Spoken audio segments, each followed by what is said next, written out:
just about do, mate. Surely. There you go. That's outstanding. That much talent running around in our own backyard. Ladies and gentlemen, the semi-pros. The semi-pros. Ladies and gentlemen, give it up. Let's go.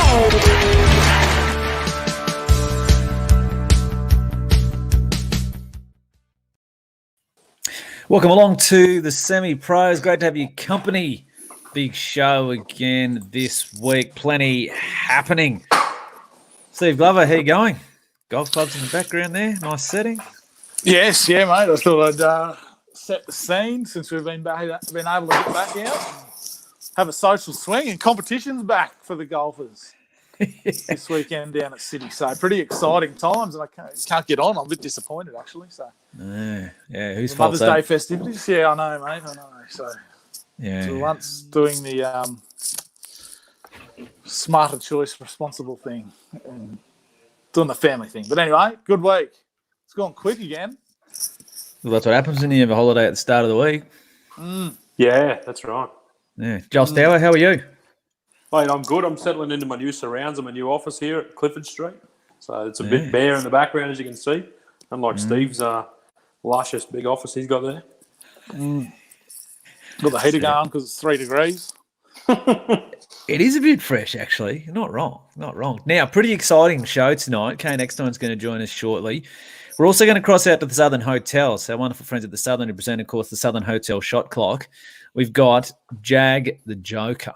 So, we're going to cross out to the Southern Hotel. So, one lucky viewer who is online that we will choose will have the opportunity to play Jag the Joker to win a voucher there from the Southern Hotel. So thanks to the team there. So Shayne Mogg's going to join us when we cross out there shortly. But boys, what's happening sports-wise this week? Not a lot, obviously, but NRL in the headlines is getting closer to a start with. Geez, haven't they pasted Latrell Mitchell? I know. He's the typical whipping post, isn't he? Yeah. Haven't got an article. Let's just write one on Latrell. Exactly. So giving it to him, saying he's then what Wayne's come out and a few others have come out and said, leave him alone. Yeah, I don't blame him. Melbourne Storm, the poor bugger over the edge. The old Albury Council, they've said the Storm, no thanks, go look somewhere else. I won't let them use council grounds. Yeah, right. You should have chimed in 3 deep and said, come to Toowoomba. Yeah, but then they'd have to. I would have. But then they've got to isolate here and all the rest of it like that, isn't it? They need to be in New South Wales. Let's say. So, what do you reckon about that, though? That's interesting. So, Tamworth's pretty much rolled out the welcome mat for the Warriors. That's where they're based. But for the Storm, they're doing it tough. The old thanks, but no thanks. Yeah. It's silly from a town, I think. Like at a time where there's not much hype and nothing happening. Yeah. You could. And obviously, the bio restrictions that they have to apply and adhere to, like it's limiting the risk. And what you could, I think the reward you could get if you're a little town having an NRL team based out of there, it'd be it'd be unbelievable, phenomenal, really. Yeah, and I think that's a lot of what to do with Simon Dennis to the comment. They just finished playing 9, Steve. I'd say he probably played 18, 36. I wish I had, Simon. I wish I had. So. Tell you what, you've been going around some fair rounds in the last couple of days I've seen. I saw a 75, a 71. Yeah, a couple of lucky ones. So actually, Simon Dennis, we'll give him a run for his money now. So won't be able to outdrive him, but we'll see if we can outpoint him. And Chris Tate, evening gents, team patches. He's pretty excited. Oh, Troy Gurski's joined us. How are you? G'day, boys. How are we? You're in. Always late to the party, isn't he? Oh, busy boy, mate. Busy boy. So, looking forward to the show. How about you? Yeah, got it all sorted. Yeah. Good to see Aaron's watching. Love the new look, semi-pros. This is great. See all the comments coming in, especially the good ones. Don't need any bad ones, obviously, to be shared. Yeah, so all coming in. But yeah, no, look, huge show coming up. Said all that. So make sure you join us, stay with us, share the feed. Love to have as many people on as possible. So I said one of our lucky guests that is tuning in will get the chance to play Jag the Joker out at the Southern Hotel. So that'll come up shortly. But as you said, been very, very lucky in recent weeks to have a number of special guests join us on the show.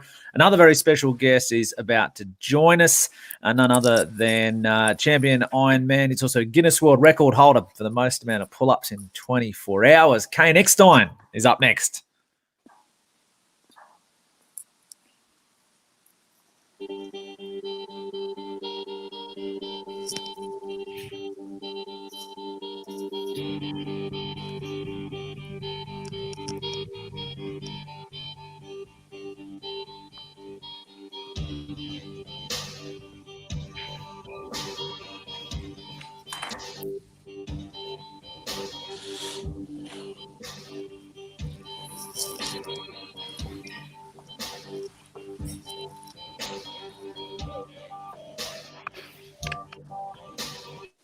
So there you go. Pretty inspiring sort of video to get us all wanting to get into the gym. Caine Eckstein joins us now. Good evening. How are you?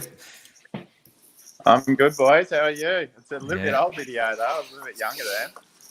Yeah, it's the first one. They can't blame it. First one the producer found you there, so shooting the video. So what's happening with yourself at the moment? As we know with a lot of sports and Ironman, no different. There's no competition, no action at the moment. Yeah, not much. It was meant to be a pretty good sort of summer into winter for us. Every 2 years we do the world titles, so that was meant to be in Italy at Riccione in September, but that got cancelled with the Australian titles. I think the Australian titles meant to be out a week ago at Broadbeach, but that got cancelled pretty much the end of February. So we've been off for a while now, and luckily enough, I'm sort of doing my pilot license, my commercial pilot license at the moment. So I've been able to fill my time in with a bit of study and flying and stuff. But if I wasn't doing this, I wouldn't be doing anything, to be honest. So it would have been pretty boring. Right. So what are you doing? You're going to be a pilot. Hopefully, that's the plan. We've got our private pilot license exam next week, so that's sort of we sort of did the recreational pilot license, and you move it on to private, and then the commercial stuff's after that. So it's pretty exciting. Done a little bit of flying, and living on the Gold Coast, it's a pretty nice place to fly. So it's been pretty good, sort of looking over, flying up the Byron Bay and doing all exercises and stuff, and flying back. It's been awesome.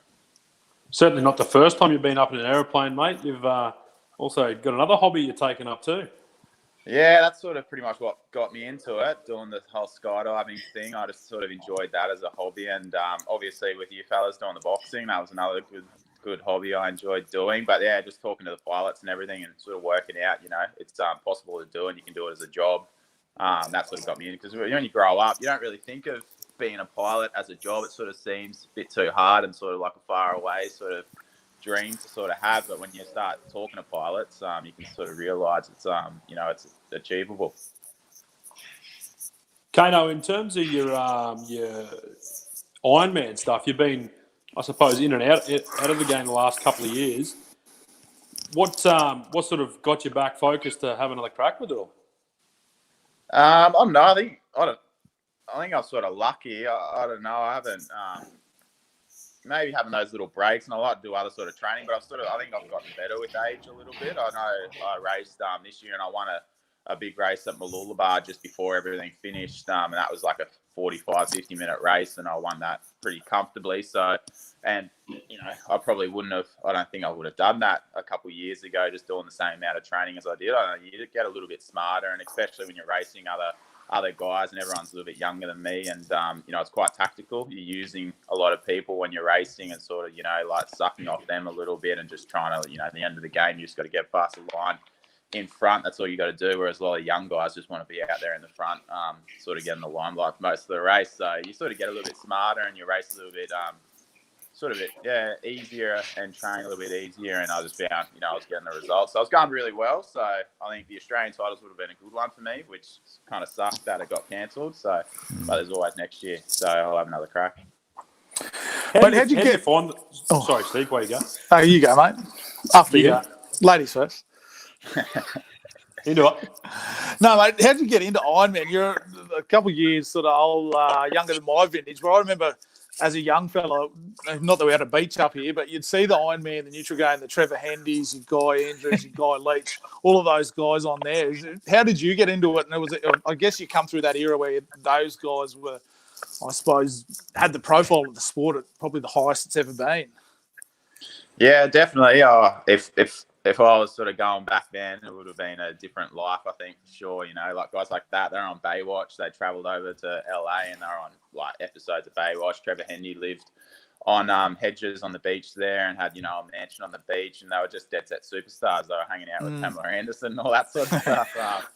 It was a different sort of life. They were dead set rock stars like back in the day. And like my brother's 3 years older than me, so I suppose just having him to look up to, being year 9 or something, and he was in year 11 making really good money, still being in school, and he got the tail end of the Uncle Toby's years, and money was like really good back then, and just always had that sort of dream of sort of following his footsteps. And my dad was our coach. He was a lifeguard here at the Gold Coast for 25 years, so I don't think we really had a choice. We pretty much had to sort of stick in Ironman. I wanted to do surfing. I remember even younger, I wanted to box, and my dad used to pay me like as a 13-year-old, like a couple $100 to come back and do Ironman races just as a kid. So yeah, they really, really wanted us to do it. And obviously it's a family sort of sport for us. And being on the Gold Coast, it's a good sort of lifestyle to have.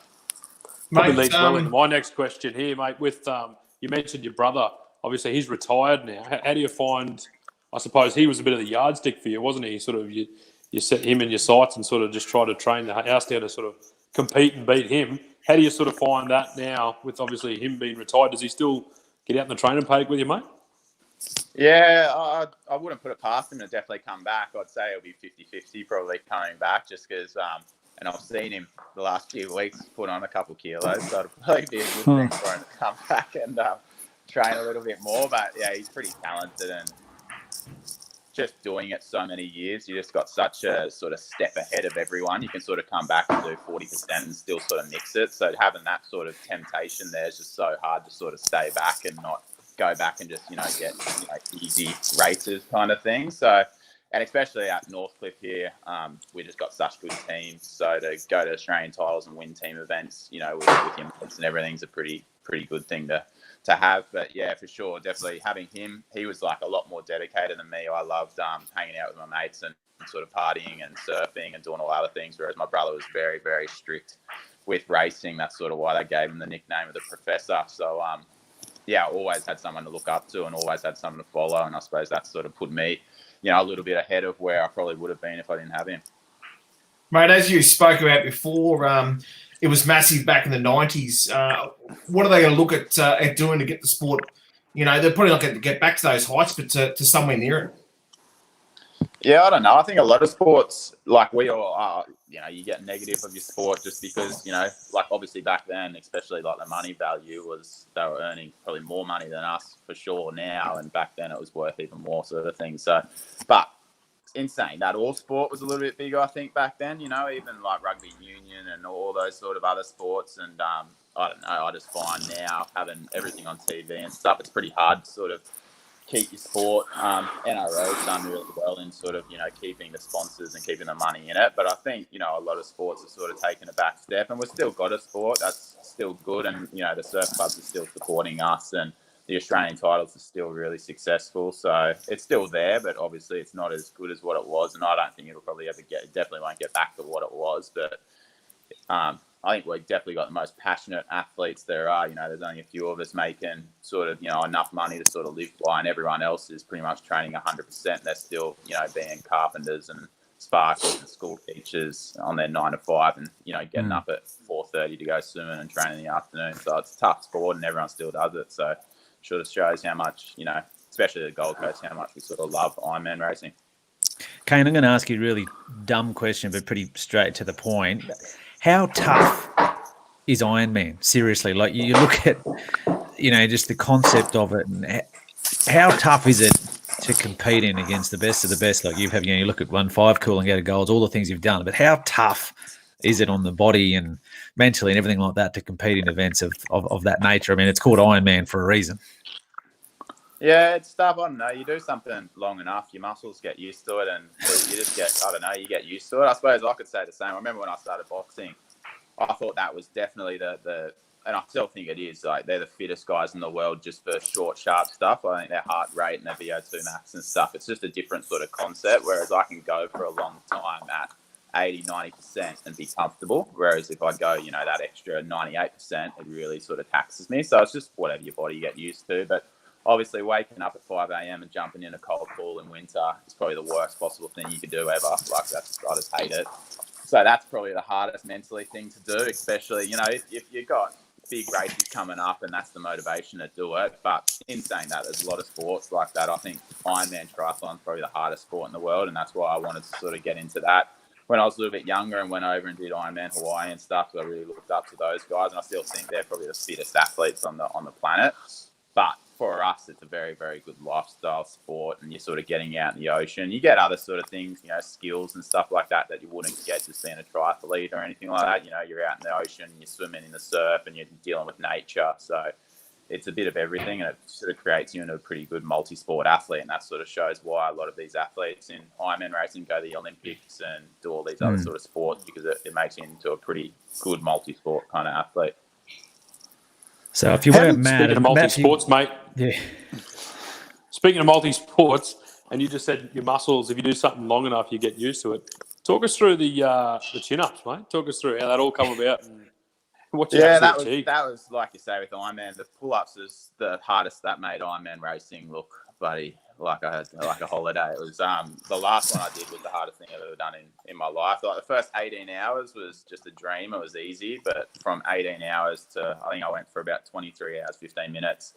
Like it wasn't even just mentally, it was just physically. I had nothing in my body. Like I couldn't speak, and like my mates had to like hold my shoulders and walk me to the bar because I couldn't walk straight to the bar and everything. And the ambulance come and they were sitting next to me because everyone thought I was just gonna die. Like I was in the worst possible way, but I just couldn't really stop because like the radio did 24 hours at the place I was at, and obviously the Today Show was the next morning, and they already, everyone expects me to be on the show doing the record. So if you don't go on the show the next morning, you look like you failed. So you have to do it, kind of thing.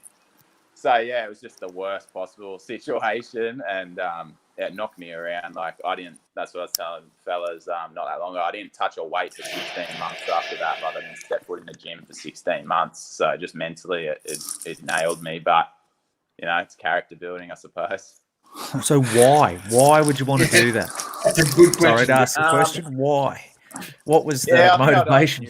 And you did it twice, didn't you? You didn't do it once. You had another go. I did it in New York was fine. Like the record wasn't that much then. It was maybe 3,800 or something. Oh, was that all?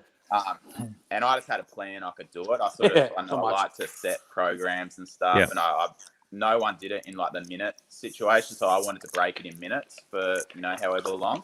And everyone all those Americans just used to try and do like 20 at a time, and I just thought that was stupid. So anyway, and I had a friend over there that worked for NBC, and he got me on the Today Show in New York, and so I thought that's an epic place to do it. So I went over there and but broke that world record and did it in 12 hours, but it was only like 4,200. But I actually tore my bicep then, so it wasn't great. But the next one, when I did it here on the Gold Coast, I did 7,620, and that just was it was doing a different event. It was just after I got to, I did 4,200. I did what I did in New York just in practice that time, like a couple of weeks before it, just for 12 hours and beat my own record in New York. But actually doing that extra 3,500 or whatever, it was definitely a lot worse. You going to do it again? Yeah, I think I will. I'm trying to plan it. The Today Show in New York actually said this was just before the coronavirus sort of come into play. They said they were keen to have me on, but then they messaged me again and said, obviously, with all this stuff, we'll have to do it after, obviously. So yeah, I'll definitely be keen to do it, but I'll try and make it just because I know how tough and how bad it is. I'll try and make it just as beneficial as I can. Try and just get it out there as much as I can because you want to make it pretty special if you're putting yourself. Just the training was bad. Like I did 1,500 a day for 6 weeks leading up to it. Just that mentally was pretty hard as well. Yeah, right. Unreal. Mate, you speak of you got a few bucket list items. Obviously, that was one of them.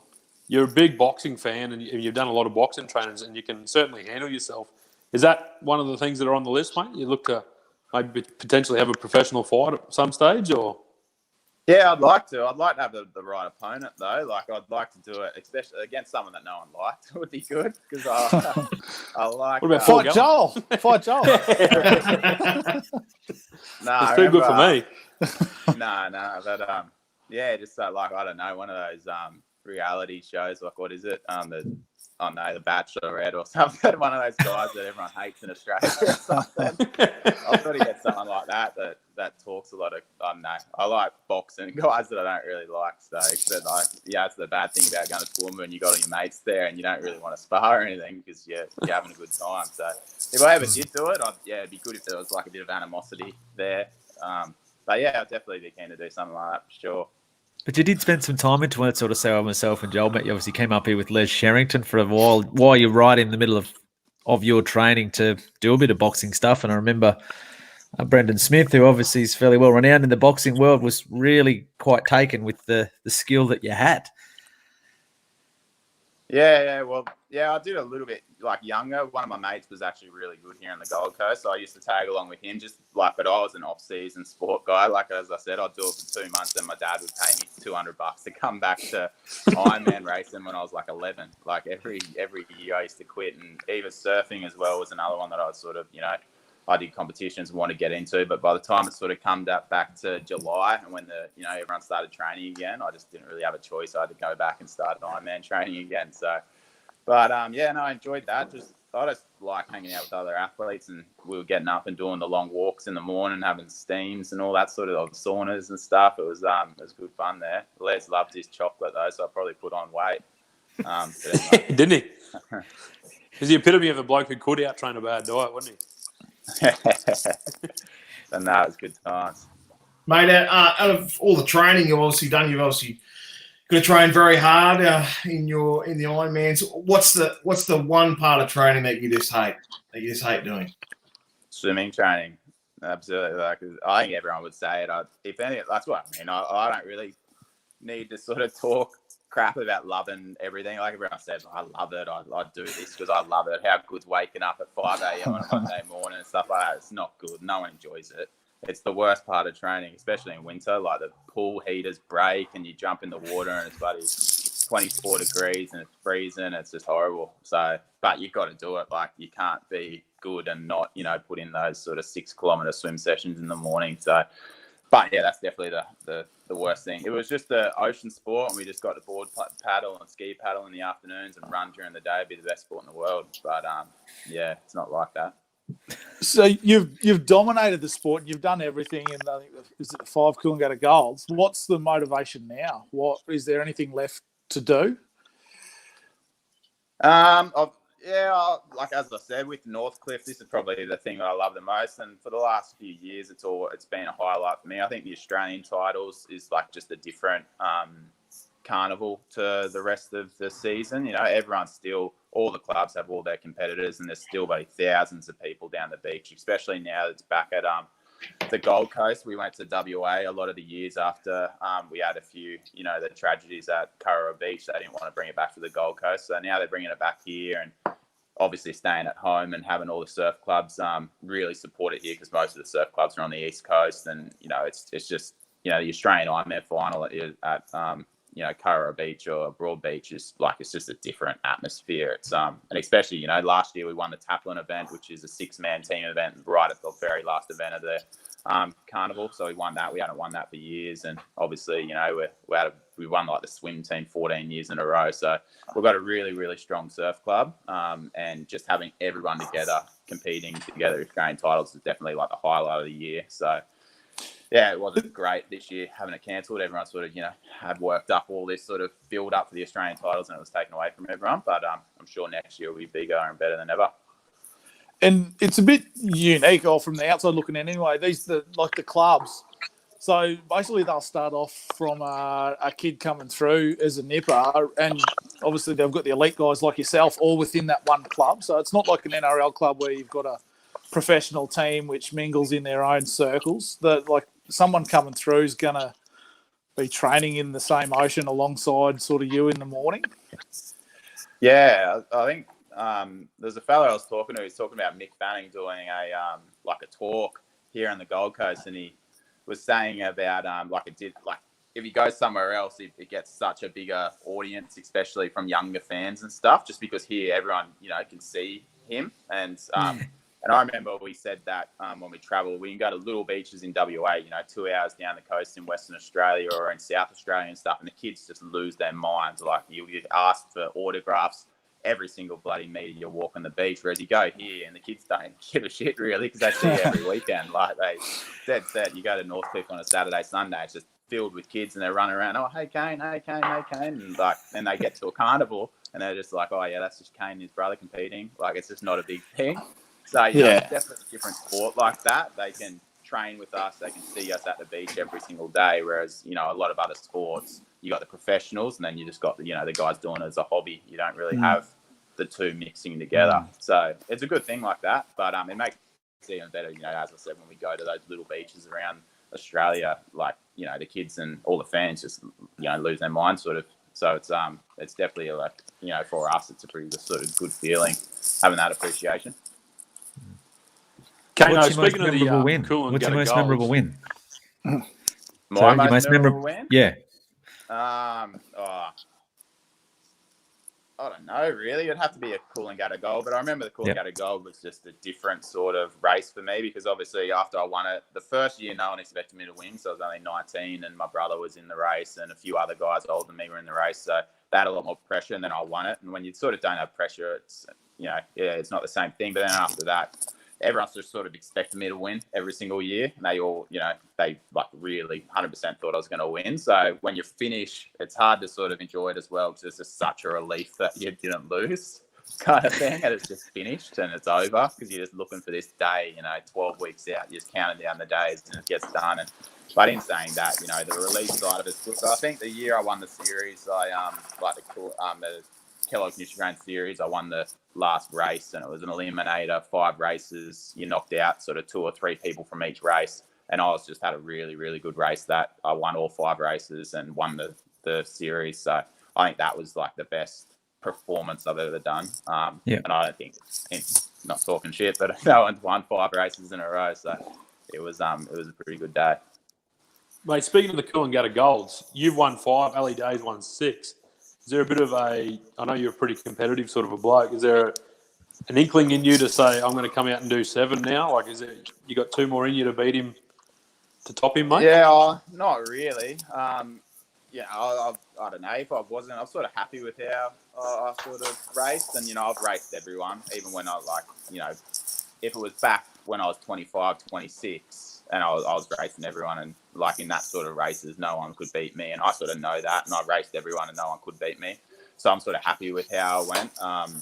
But in saying that, the Coolangatta Gold did change the course and everything, and I wasn't really happy with that a little bit. Like we used to start at Surfers Paradise, go to Coolangatta, then finish back at Surfers Paradise, and then after I won it, like pretty much the last year I won, they changed it from Coolangatta to like Miami and back to Coolangatta, so it's a different course and takes out a lot of running and stuff out of the course as well. And I just didn't really like, obviously being from Surfers Paradise, I like starting and finish at Surfers Paradise. I like running past, the last run was from Burleigh to Surfers. It's like the most iconic 10K of the Gold Coast, whereas now it's from Currumbin to Coolangatta, which is, everyone that lives there is pretty much over 80. So it's not the best place to finish off a race. So in that, there's just nothing really that appeals to me as much with the new sort of course that they do. Whereas I said it the last couple of years when I was training pretty well, I said if they make it the old course, I'll 100% do it again. But all they need to do is just make it the old course. But what did they change the course, mate?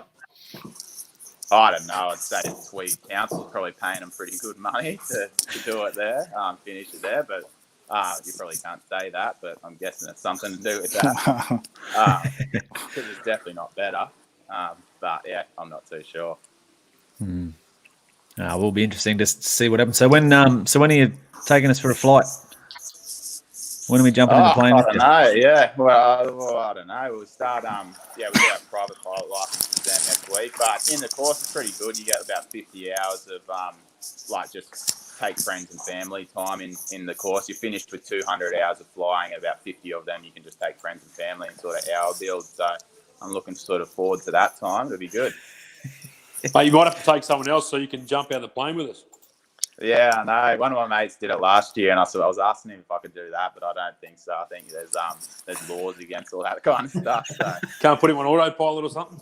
No. But I don't know when the skydiving is going to come back. Even I think that industry might be taking a bit of a hit with this whole coronavirus thing. So who knows how that sort of industry will go, because they'll struggle quite a lot, I think.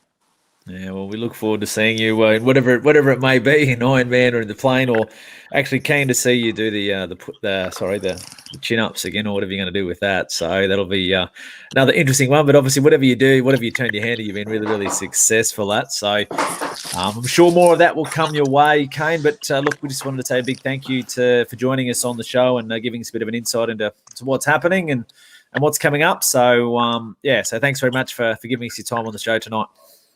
So easy, boys. Thanks for having me. Cheers. Cheers, mate. So that's Caine Eckstein joining us on the Semi-Pros. We'll take a break, and after the break, we're off to the Southern Hotel. We're going to jag the Joker.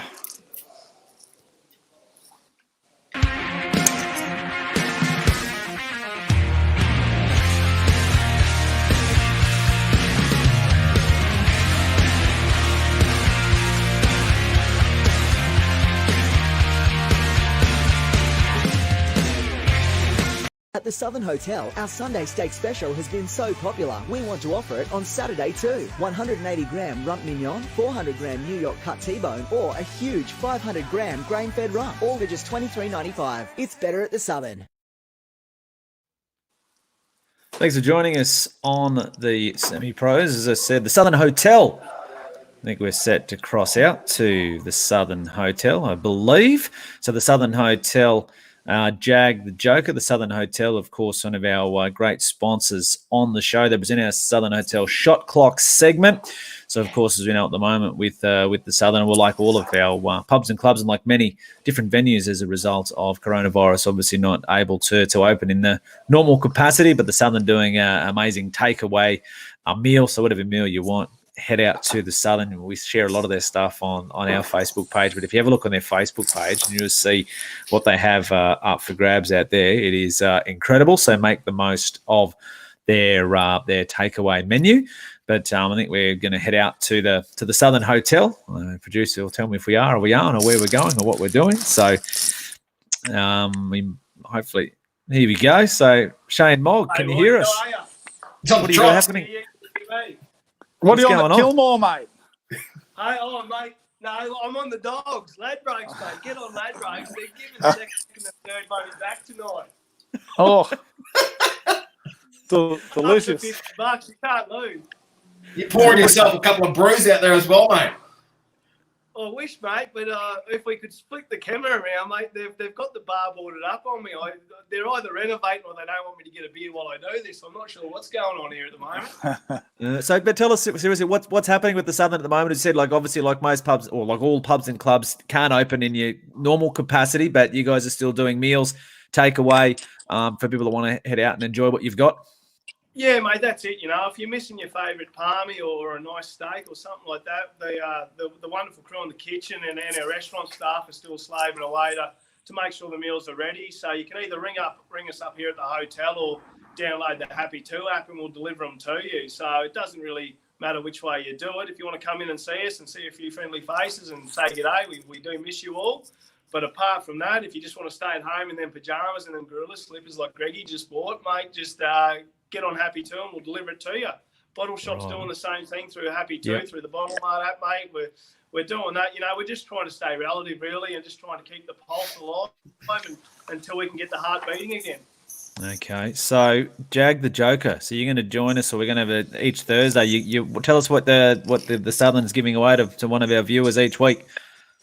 Yeah, mate. So what we're looking at doing is like we are reopening, and you know things are getting sooner rather than later the way the government's going. And we thought there's nothing worse than coming in the pub and paying for your first beer. So we did have a Jag the Joker thing. Free beers for first beer. That sounds unreal. Is that what I heard? Free beers, first beer. Sign me up, Scotty. Have you ever paid for a beer here? Mate, I would have built half of that new Renault there. Don't worry about that. Yeah, I put it That's through the TAB. Yeah, Through the TAB. So when we were doing the cash giveaway like we were doing on a Thursday night before we shut up, we thought we'd swing it in and give away a Bar 839 voucher.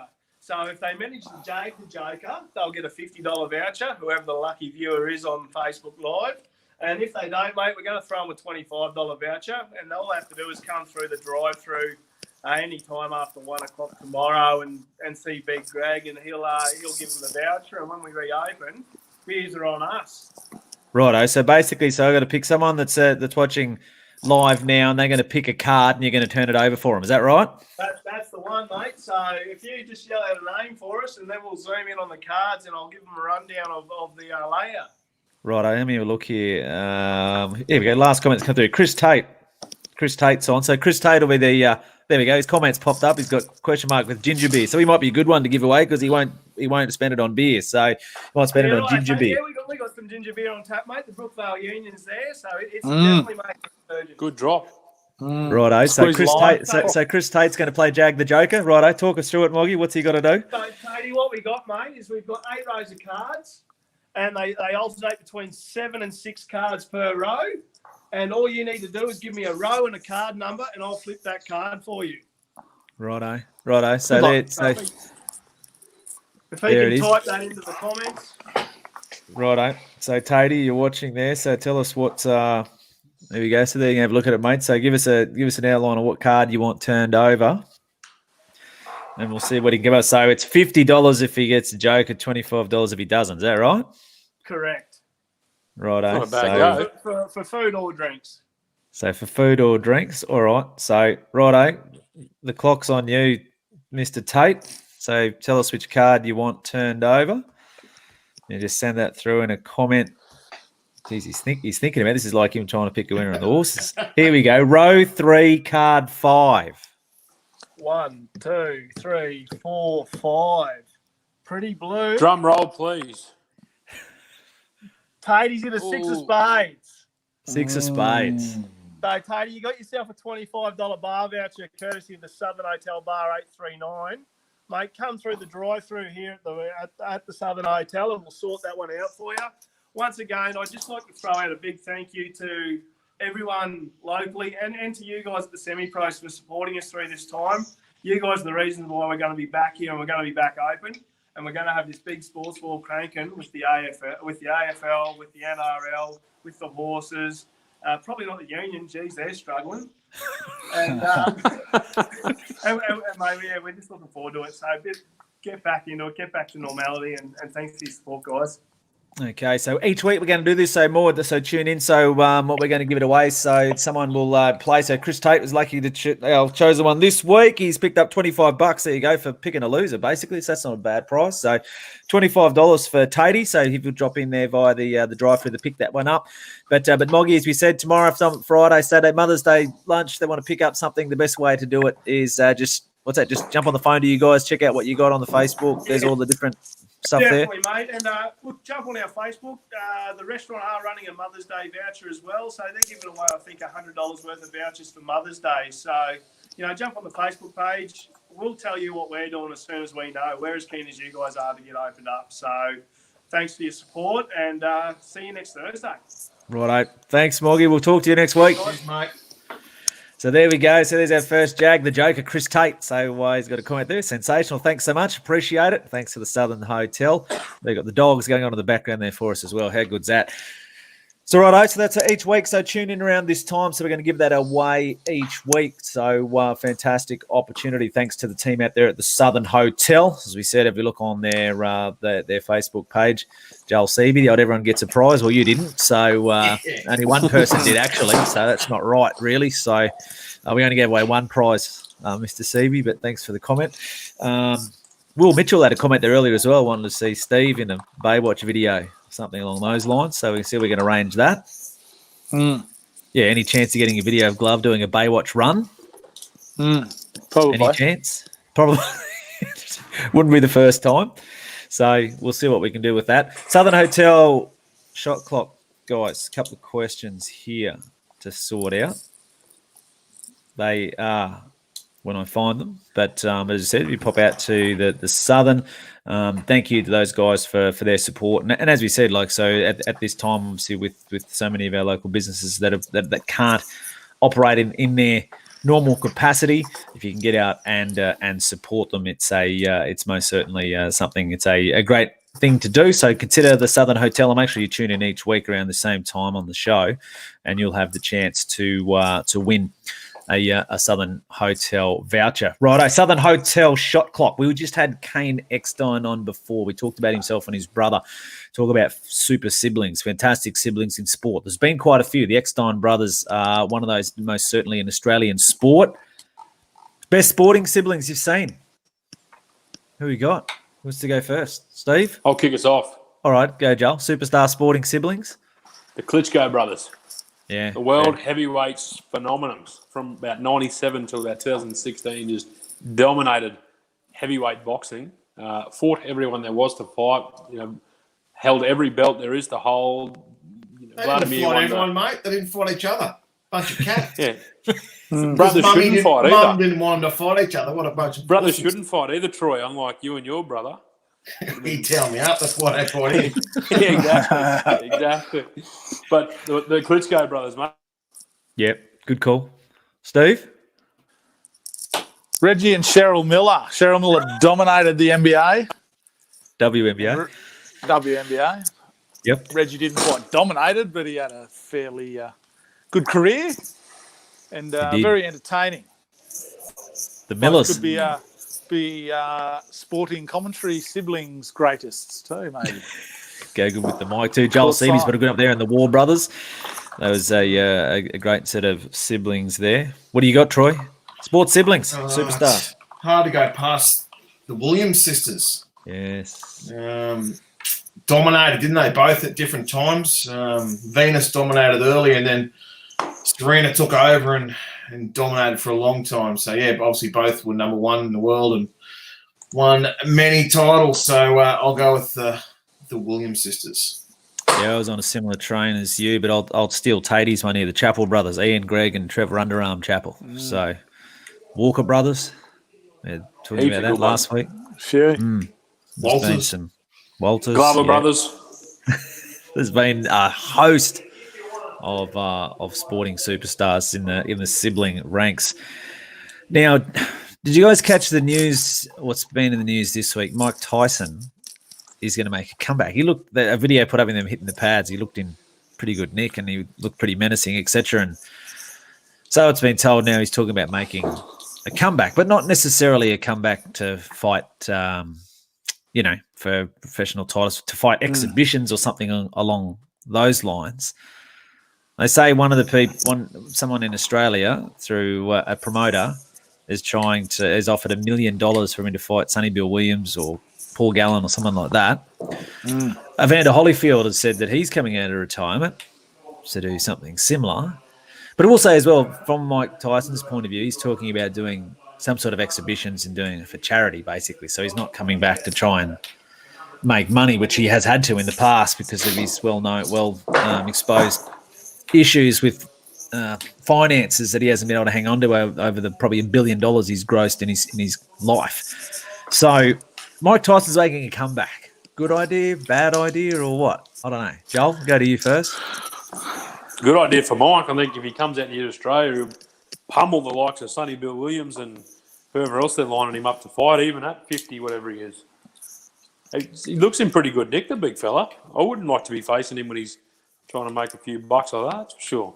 So, be interesting. But, yeah. Good idea for Mike, I think. Anyway, if they look after him and pick him the right opponents, I think it's a good idea to make plenty of money and sail off into the sunset again. Steve? Promoter's dream. If you get him for $1 million, exactly, isn't it? That's thieving. So if you can get him over here to fight someone like that, they'll make that back pummel him tenfold. Yeah. Oh, I'd love to see him fight one of those footballer turned boxers. Absolutely. Beat the living piss out of. Line up. Give him $3 million. Line up all three of them, and just let him go one after the other on the next. But it only takes him a couple of rounds. What was it, 5 or 6 years ago? I think of the before and after photo. Like he was carrying a bit of extra condition, mate. He's in phenomenal shape now. And still quick hands. Like I got scared watching him on video. Nearly sort of whimpered into the corner. So my elbows and arms started hurting watching old mate hold the pads. I didn't. They'd have to get someone with a pretty good pro record and active now to fight him though. Like you would. If you're Gallen or someone like that, why would you do it? If I was Gallen, I'd be asking for $1 million too. You'd want $1 million too because it'll take you 3 years to recover from your head being smashed apart. If you're Gallen, why wouldn't you? Oh, you probably exactly. would. Why wouldn't you? 100% you would. Anyway, so like, what are they going to do? Basically, like a seniors tour. Fight Holyfield. Turn of the mind. Yeah. That's the thing, isn't it? With Holyfield coming back, it kind of put 2 and 2 together. Exactly. Apparently, it equals 4. Yeah. But apparently, his nose off this time. Read that story. Brian Armatruda reached out through Max Marks, and obviously he's the celebrity agent who brought Tyson out here in 2012 just on a speaking tour or something, and to say, well, we'll give you $1 million for this exhibition fight with Sonny Bill or. Well, that was the first name they mentioned. Now I've seen sort of Gallen and Hall and other names that have been thrown out there as well. Put $1 million up, he'll make 20. 100%. 20, wouldn't he? You'd make 20 before the fights in all the promotions, and that you could run with it. So yeah. So anyway, see what happens. Character. Yeah. I'll tell you what. So what do you reckon, Troy? I reckon, get him back. Good for the sport. got sore ribs. I got sore ribs watching with those body punches he was doing. I'll tell you what, old Deontay Wilder, remember he said he would have knocked out a prime Mike Tyson. Give him a couple of tune-ups and throw him in there with Wilder. I reckon he'll give him a touch-up. Here's a quick one for you, Joel and James. You two are big boxing boys. Tyson in his prime, would anyone have knocked him out? Nah. Well, he was just a machine, wasn't he? He was a freak. Buster Douglas did. Not only is he talented, he wasn't really up in the head. was he? He's messed up in the head. He's just an animal. Yeah. Obviously, you bite someone's ear off when you're fighting them. Like twice. Had a second go at it too. Yeah. Didn't get it the first time. No. Got the bit of fatty part. He wanted a bit more meat. Yeah. Got the gristle. Bit tasty a bit, yeah. He wanted the load. Just, I don't know. Yeah, I love Tyson. I was a huge Tyson fan, but I don't know. 53, if he's going to jump in with, say, Paul Gallen, Gallen's got nothing to lose, obviously, and he's going to get a big payday and massive exposure. And as I said, I just can't help but get out of my head Tyson's last fight against Kevin McBride. He's in better nick now than he was then. Yeah, but I don't know. Anyway, it'll be interesting. So but that's what puts bums on seats, doesn't it? Adds intrigue. Exactly. It'll be a promoter's dream. But that's why you can see why Brian Armatruda is a pretty smart promoter. Obviously, he said he'd put on other world titles and things around it with other, another fights here. But he knows as well, obviously, the Tyson name. And then if you can put him in with a Sonny Bill Williams or a Gallen. I'll tell you one thing. I reckon Sonny Bill's one bloke will say, I don't want any part of that. But I reckon Gallen. He's got an image to protect, old Sonny. Oh, exactly. I reckon Gallen would fight him tomorrow. Gallen would. And he'd go, okay. If there's $1 in it, then surely. There's got to be $1 in it. Good fight too, I reckon. Similar stature too, aren't they? Yeah, I'd love to see Tyson fight Gallen. Seriously, I'd reckon it'd be awesome. And styles make fights, boys. You know what I mean? Like Sonny Bill would be running away with his long jab, trying to get away from him, whereas Gallen would just meet him in the middle and just try to do his Adam best. Yeah, and I'll tell you what, I don't know if he could hurt him, could he? We've seen Gallen. Seen what? Yeah, I don't know. But look, I don't know. That's what I mean. Like just the fact we're talking about adds intrigue because he's 53, but we know what he's done in the past. But anyway, we'll see what happens. So what do you? So is it yes from you, Troy? Good on him. Yeah, I'd love to see it. I think anyone would love to see it. Yeah, righto. So that's the take on Tyson. He's back. So it'll be interesting to see what happens with that. To be honest. Now the other Southern Hotel shot clock question we had. Let's talk NRL, boys. So season's just around the corner. We know obviously. It seems like many moons ago, we were 2 rounds in. So the long layoff, I think, probably suits some teams and won't suit some others. Any suggestions on who it'll help or hinder when we come back to the season? I'll start this one. I'll tell you it'll help. It'll help the Roosters. They were 0-2, and obviously I think they'll come back a different team. But will the shortened season help them, though? They'll be right. They've got to win 10. They've got to win 10 to make the finals, I think they said. They'll be right. Surely you'd back them to win only win half their games. They'll win 15. So people said that before the season too. Yeah, well they still might. They only lost 2 out of 20. What's the normal season go? 26. 26. How long are they going into this bubble for? What's the go of that? Like how long do they play in Sydney for? A certain amount of time, and then it gets lifted, or? No, I think it's till the season's end, isn't it? So they all just, so as I said earlier in the show, so we got the Warriors in Tamworth, we got the Stormer in Albury. It's got to hurt the Warriors the most, hasn't it? Well, that's what I was going to say. You'd think so, wouldn't you? Living away from their family. I think they're going to get their families there at some stage, which can help a bit. But they've also never been good on the road. Yeah, exactly. And this might make them actually. Times. Yeah, I think there'll be a couple of teams that will come out with a pack mentality when they get away from home and they're actually living together. And I think there'll be a couple of teams, and there'll be a lot that'll go the other way. So who? That's what I'm saying. So who will it help or hinder? You watch Melbourne. Bellamy will have that siege mentality for sure. He'll get Melbourne together. Some of the others I'm not sure about. But I think Bellamy will be one that he'll have Melbourne cranking, I reckon. Canberra, probably the same with Ricky. He'll get him going. Similar mentality. Yeah. Yep. Yeah. Although I reckon all those coaches that are like the just the Nazis. Yeah, the drill sergeants. It'll wear off on that, them quick. Mate, no, they would have had their boys. Their boys would have been having to do training at home. Where you see other guys, old Trelly's been out there hunting some rabbits and doing that. But those guys would have had them. And most of them should. You'd think, well, you'd hope so, that all those guys would have gone back and trained pretty hard in ISO. But you never know. I think the young guys actually it'll bring in because, yeah, I reckon the hungry guys would have been out there. That's right. A story on the young fella from the Knights that'll get the fullback gig. Tex Hoy. Tex Hoy, Hoy. who apparently had a really good, was it 9s or 10s or whatever they Nines. played to start with. Yeah, Played unreal. Yeah, and those sort of guys will get an opportunity. And I think, having them, because they would have had the hunger and they're keen to make it. So I think they would have, they'll be the ones that shine, those sort of players, the young fellas. So it'd be very interesting, though, just to see how it all unfolds, won't it? You know, as you said, shorten the season. You got some teams that are 2-0. You got some teams that like the Roosters who are 0-2, and pressure on there, and just to see how they rebound. But so we'll see who'll flourish, who'll flounder when the season kicks off. Well, supposedly will kick off on the 28th. So footy's back just around the corner. And speaking of the Southern Hotel, so everyone who's in our footy tipping competitions and our fantasy league or super coach competitions, of course, they resume. So make sure you sharpen your pencil and get ready for all of that. And now we've got that prizes there. So you got $250 voucher from Rebel and $100 voucher from the Southern Hotel. So you can still join the footy tipping comp, to be honest, and be like the Roosters and give away 2 games start and see how you go if you like. So we're a couple of rounds in there. So have a look at that. So, and as we said, make sure you tune in each week on the show. Jag the Joker, we're going to give away a voucher there thanks to the Southern Hotel. We'll take a break on the semi-pros. After the break, we're going to have a look at Rocks and Diamonds and our multi of the week to finish us off.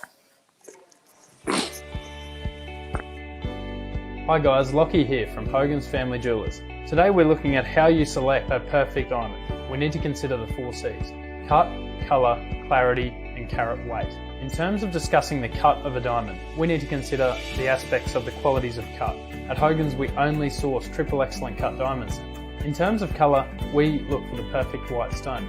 We source stones from a D through to a G in colour, the top 4 colour gradings. Clarity is another really important factor in selecting your diamond. We don't want to look at the diamond every day and see inclusions or marks in the stones that distract from the beauty of the piece. The final of the 4 C's is carat weight. A lot of people believe that a diamond's value is based just on its carat weight. This isn't truly the case. It's a combination of all the 4 C's put together. There's one final hidden factor that I need to discuss about finding the perfect diamond. It's called fluorescence. When she wears the ring in natural sunlight, UV light, where the diamond is supposed to sparkle at its optimum level, you don't want any reaction. You don't want the diamond to go foggy or a milky colour or even a little neon blue sort of tinge through the diamond. This is why we only sell nil fluorescence diamonds and make sure that diamond stays crystal clear whether you're indoors or outdoors. There'll be no reaction to natural sunlight. Fluorescence is one of the largest factors of devaluing a diamond. Be careful. Out there you might find diamonds that seem cheap, but truly they're going to be cheap for a reason. At Hogans, we prefer our clients to experience superior quality diamonds. We only source the highest grade of GIA certified diamonds. That's the Gemological Institute of America, the harshest grading lab in the world. Some of you may have done some research on diamonds before and may fully understand the 4 C's. But if not, we've got knowledgeable staff that will help you and guide you through selecting the perfect diamond. At the end of the day, it's all about quality, and at Hogans, we prefer quality.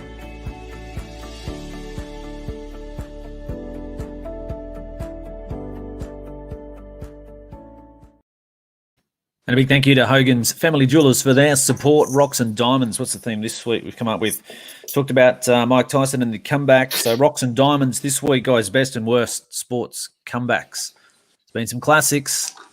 There's been some fantastic comebacks that have obviously gone down in folklore, and there's been some that should never have ever happened.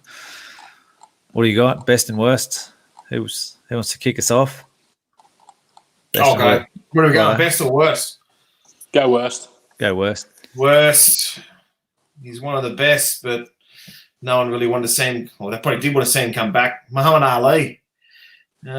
Just the way he finished his career. People probably forget it now, but it's got that little blight, isn't it, on his career? But it happens to a lot of boxers, doesn't it? One of those things that we talked about Mike, I suppose, before. Yeah, Look at coming back. ironic, But, isn't some of those saying, blokes come back. And now you say, Muhammad, why'd you do it? Yeah, you just wish they didn't because they're so great. But yeah, Muhammad's come back for me. Will go down as a doozy. Yeah, I'm sticking with I'm sticking on the boxing theory for both of these. Obviously, I had same as Troy Muhammad Ali, but I'll switch and go Sugar Ray Leonard, another bloke who retired 100 times, come back 100 times, but when he finally come back at 40-year-old, fought a up-and-comer by the name of Hector Camacho, for a little-known IBC middleweight belt, and he got stopped. Yeah, he got stopped. Just can't remember what round it was, but I think it might have been the fifth. I think he got stopped in the fifth round, but a bloke that beat them all in his heyday and probably, arguably top 5 pound-for-pound best ever, come back at, it'd be like Mayweather coming back now and getting knocked out sort of thing. So just as on the equal par, I reckon, with the Ali comeback for me. Right, Chris Tate's got a good one there, and Alan Langer in his State of Origin is the best. We'll get to those shortly. There's an idea if anyone doesn't have one, but Alfie's come back to Origin. Steve, worst sport to come back? He's had a couple comebacks now, but Tiger Woods, his first comeback after all the relationship scandal, and the missus put the what is he swinging a Nike back then? Yeah, missus the extramarital affairs. Yeah, so he's extracurricular activities that he involved himself in. But after he had that, and he obviously had a few injuries and that goes, but he come back and he was just he missed cuts everywhere. Then in saying that, I could probably make his second comeback me best. But so he had two guys, obviously back issues and a few issues in the head, and maybe scarred by the He had a knee problem too, didn't he? Knee and back, and he was pretty the bionic man now, so he's a new man, new comeback, but his first one was pretty horrible. You thought new he was done. Too. You thought that'd just about it, Mine is, was it Joel Seavey, Johnny Farnham? Which one? Had a few. He's come back a few times. I'm with probably slightly not controversial. Obviously, watching all of the Jordan and the Bulls in The Last Dance and calling it The Last Dance. So is that just basically trying to pretend that the other Last Dance was never danced? Like he did come back and play for the Wizards, and he did play well. Like look his numbers in that. He did. You can't say he did, but still, it's just that when you go through his career, and if he would have finished on that shot that we're going to see, obviously at the end of this documentary, where he dropped that shot for the sixth title, the second three-peat, and if that was the last memory we had of him playing basketball, then it would have been perfect. But then, of course, he, as we've talked about a few times on this show, he hasn't been so successful in the ownership stakes, and to make his team relevant. And smart business move to play himself, obviously. They sold out venues wherever he was involved and everything along those lines. But just to know that obviously Michael Jordan finished his career as a Washington Wizard. And you can probably say with a lot of basketballers, can't you? When you look at a lot of different players, we think they were an absolute superstar and they finished their career on a bench, not getting minutes, or even just some of the guys you've seen that had won championships on teams, but they didn't even play. Like Tracy McGrady was one. I think, remember he won a title with the Spurs. He didn't even get on the court. Like he basically didn't participate. But he got a blokes ring. that went to get a ring and still didn't get one. Charles Barkley. Karl Malone. Karl Malone, another one. Yeah. I was going to rock Magic Johnson come back. He popped up here and I was doing some research earlier on today. Yeah, I saw that one too. But it's a bit harsh. He played 32 games, averaged 14.6, 5.7 to 6.9. So he hasn't had a shocker coming back. Yeah, in 32 games. Yeah, Magic. Yeah, that's what I mean. Like same. I don't know what Jordan's numbers are with the Wizards, but they'd be more than reasonable. Oh yeah, they'd be superstar numbers. Last game. He'd be hitting 20 still. He's still hitting a couple of 50-plus games. Yeah, he probably still averaged close. 40 something in his last one. Here he is, Michael. He probably averaged close to 25 or something. I don't know in those last few seasons but to remember what he did obviously with the Bulls, and we're reliving all of that at the moment through the Last Dance at the moment. But as I said, at the end of the day, his comeback with the Wizards was the last time we saw the great Michael Jordan in a basketball uniform as a Wizard. So, well, let's go on the other side. What are the best? I'll kick us off. Yeah, go, Joel. Boxing team, George Foreman. 45-year-old come back. You know, he fought Muhammad Ali. He fought in that era. He's come back in the 90s. I think it was 94. And he fought Michael Mora for the world title. Unified the belts, the IBF and WBC, I think it was. WBA. IBF, WBA. So two of the major bodies. Knocked out Michael Mora. The big George Foreman. A great businessman to go with it. With the grill. Get your George Foreman grill. Who hasn't had one of those? Is he still doing grills? Yeah, they're still around, I think. Oh, He's up there with like the top grossing athletes of all time. Big George. is he really? Because of the grill, yeah. Yeah. Yeah, right. So there you go. Michael Jordan, right there. Speaking of that, did you guys see the Last Dance episode this week? Mate, I just binge watch them all the time, eh? Unreal. I watched the first, like the one that came out, like, you know, the two come out. I watched the first one. I'm like, no, I'll go to bed. And then, like, as I'm watching, I'm like, no, I can't help myself, and just push the second one and go in. Gotta keep going. I have to, yeah. But you talk about, like, again, how high a grossing an athlete he is, or just a human he is, and how much money he's still making now as a result, and how much Nike is making as a result of the Air Jordan brand. And when you see that episode, did you boys see that one where basically he said he didn't want to go to Nike, like he wanted to be with Adidas. He wanted to be with Adidas.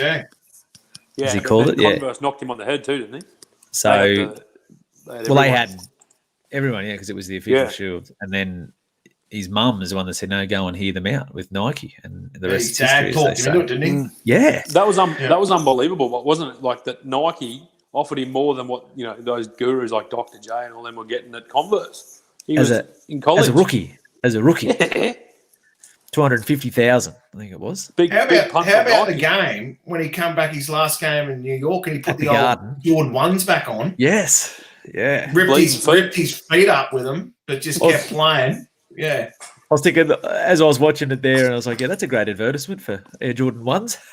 My feet are killing me, man. Bleeding, look at like, they're probably trying. Then they would have went and sold a heap of them like that along those lines. But and they said, I forget the exact figures, but if you go and watch it, they talked about it. They said so. Nike's goal was to sell. So they obviously signed him for 250,000. So their goal was to sell $1 million within 3 years, wasn't it? In 3 years or something. In the first year, it was something like 250 million. Yeah, it's just and now, as we know, it's the gift that keeps giving. Everyone's got a pair of Jordans, or they're still going. He's up to the Air Jordan, whatever number now, and it's just an iconic brand. And he wanted to be a Adidas man. So, anyway, what were we talking about? Best. Oh, best. Got off topic. Best comeback. I'm going to go a bloke that probably don't look as though it was a comeback. I don't really speak about it much. Don Bradman. So obviously Don played, and then the war hit. He didn't play for 6 years, I think it was. And the Don just come back out as if it was just yesterday and just started peeling hundreds off again. And obviously finished with that career average of 99.94. But yeah, to have 6 years off and then come back out and just keep doing what he's doing was just unbelievable. So yeah, Don Bradman for me. Nice. Yeah. There he is. There's the Don. I watched a doco on him the other day. It was similar to Jordan, wasn't it? Like he couldn't go anywhere. The Don Bradman couldn't go anywhere. The crowds just flocked him, and he just couldn't do it. Like they showed in the Last Dance with Jordan the other day, he just couldn't go anywhere without people just flocking to him. So yeah, and an Aussie. Exactly. Righto. Who's Steve? Have you given us the best? No. I got a belter though. We just talked about the Don. The greatest comeback of outdoor cricket. The greatest comeback of the indoor version. The indoor Don. Our very own, the bubbler.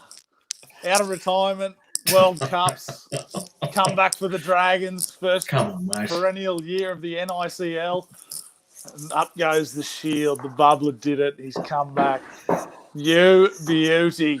Didn't miss a beat. And back into hibernation, mate. And what a comeback, mate. He come out with the quick hitter, come out and just snap up a trophy, and off we go. Thanks. The pinch hitter. I'm back. I'm out again. The bubbler. Yeah. Speaking of, that's a lovely background. That's a lovely background you got there, Troy. Did you do that?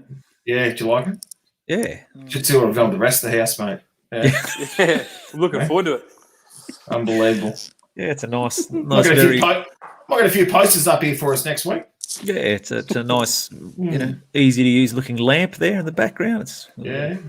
No, well done. And the shade to go with it. Yeah, beautiful. Pillow lovely touch.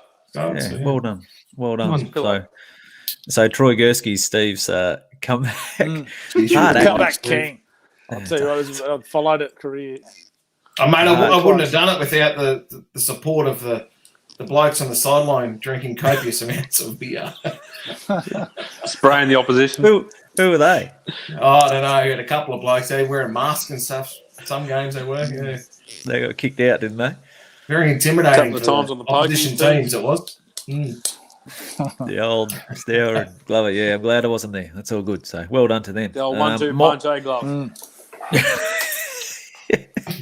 Mine was also on a cricketing theme. I had a few that I was thinking about. I was thinking even before, like you mentioned Muhammad Ali, a bad comeback, but also you could go down as the best when you consider his time that he came back after the 3 years, obviously, when he wouldn't go to war. So you couldn't compete. And you think, well, he came back and he still went on to be and win the titles that he won. I was thinking even Michael Jordan, his first comeback from baseball to basketball to win 3 titles. But I'm going to go in the Aussie theme as well.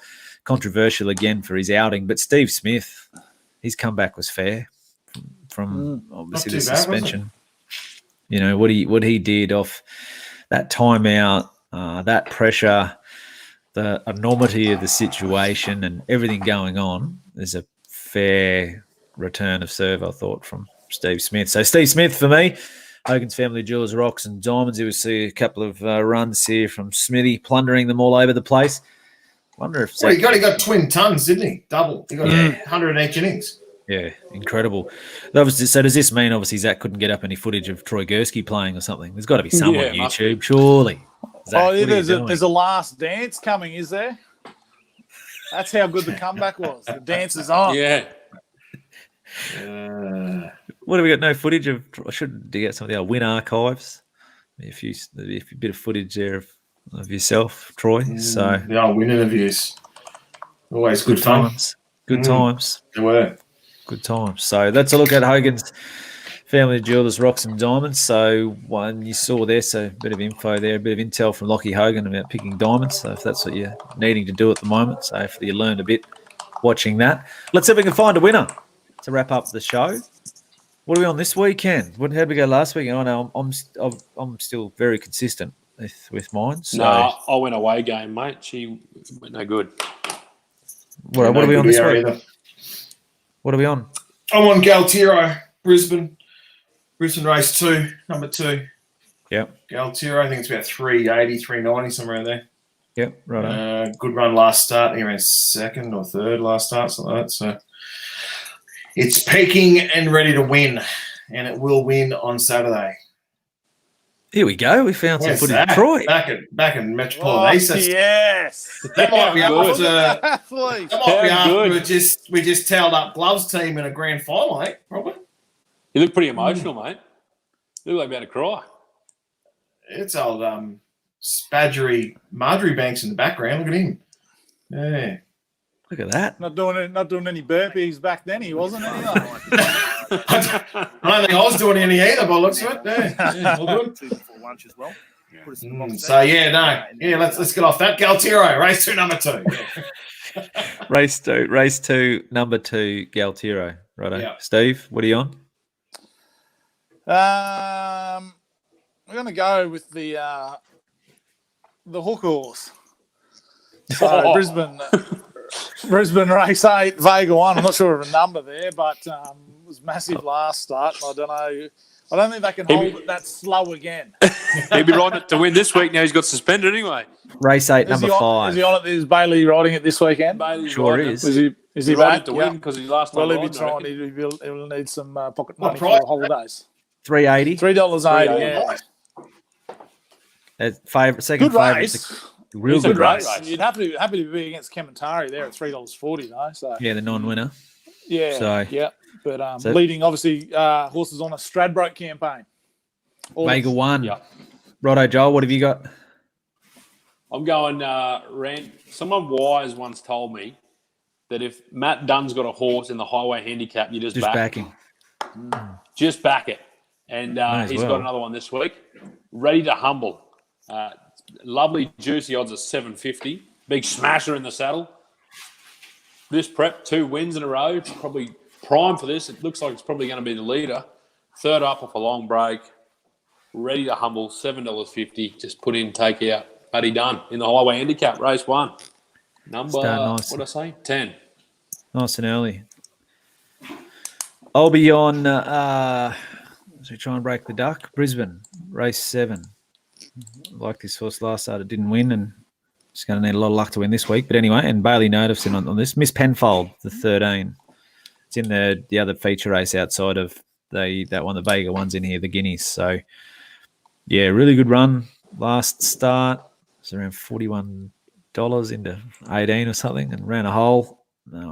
So 3-year-old grade here. It's going to need a bit of luck. It says it's going to need a good ride, but Bailey Notif's the man to do that, and hopefully we get a little bit of speed injected into the race as well, and it'll get its chance. So I'm keen on it and to follow it. 20-1. Yeah, race 7, horse 13. Miss Penfold for me. Mother's Day this weekend, Sunday. So we wish the mothers, obviously, all a very happy Mother's Day on Sunday. I hope it's a great day and a great weekend. Good to see you remembered, Steve, until I reminded you earlier today. So I'll tell you what, there's a great omen bet out there for all the mums who love a punt. Morphettville, race 9, number 1. Mum's my hero. There we go. $9. Price? $9. $9. Righto. Won 2 in a row as well. Right, so everyone get on it. So across there at Adelaide. So, but yes, I know. Very happy Mother's Day to all the mothers out there. I hope it is a fantastic weekend. What's on this weekend, boys? Anything? Probably just spoiling the wife, mate. She's a mother, so I'll probably have to do a bit there, I'd say. But probably a bit of work to go along with it. You boys playing golf? No, play date with Troy. Yeah. Might have a couple of frothies, I think. Haven't had one for a while. When's that? When are you doing that? Oh, Saturday afternoon. Yeah. Who organised that? Saturday afternoon? That wouldn't be. That's when the races are on, mate. Wouldn't be you. That's what we're doing. That's what me and Stephen will be doing. The girls want to catch up and do something, so we're going to have a couple of brews and jag 3 quaddies. You good? I hope you do. I hope you do jag a couple of quaddies. So that's on Saturday. So yeah, no, Steve and I were going to play golf, but I booked the wrong day, so that's probably my fault. So thought I got in early, set an alarm, booked 10:46 tea time on Saturday. Talk me through this golf stuff, mate. What's the go? So I don't have any pins. You got noodles or something. Jeez, it's good. Jeez, it's fantastic. You just smack it as hard as you want. No. It's you got to hit the pool noodle, and it has to, so you can't smash it into it, and it flies 25 meters away from it. It's got to stay within a meter. A meter. Yeah, it's piss, isn't it? So it's easier than you'd think. It's harder than you'd think. Sorry, should I say? Yeah. Harder than you think. Yeah, right. Yeah. Doesn't change the way you putt, does it? Yeah, it does. Back of your mind. Yeah, it does. You hit it harder. You don't leave them short anymore. It is crazy. That's why it's helped me, because I leave everything short. So yeah, so you definitely. So does she rebound off the noodle a bit, or what? Sorry. Does she rebound, give a fair kick off the noodle, or what? Oh, if you drop it closely on there for an eagle, it tends to stay. I saw someone do that, so worked out all right. No, it does. Yeah, it bounces back, but you need to stay within a meter. So yeah, you can't just line up and launch her into it and have it come flying back to you. But a few of us have done that with it close to it when we missed one that we probably should have made. So all golf courses open now? Well, around Toowoomba, obviously. So generally speaking. So I think Steve was out. Steve was doing seeing the great part of our region. Maximise the 50K out there to Pittsworth. God's country. Playing with Big Kenny. Big Kenny. How'd you go? Give me a towel up too. Local knowledge. Lucky there was no driving on the highway down the side of it, because they would have been dodging balls when I was there. Yeah, nice. And I'll be out there. I'll sneak in while you guys are at that play date Saturday afternoon. Actually, the Dugong has jumped in, so I'll have a hit with him Saturday, Arvo.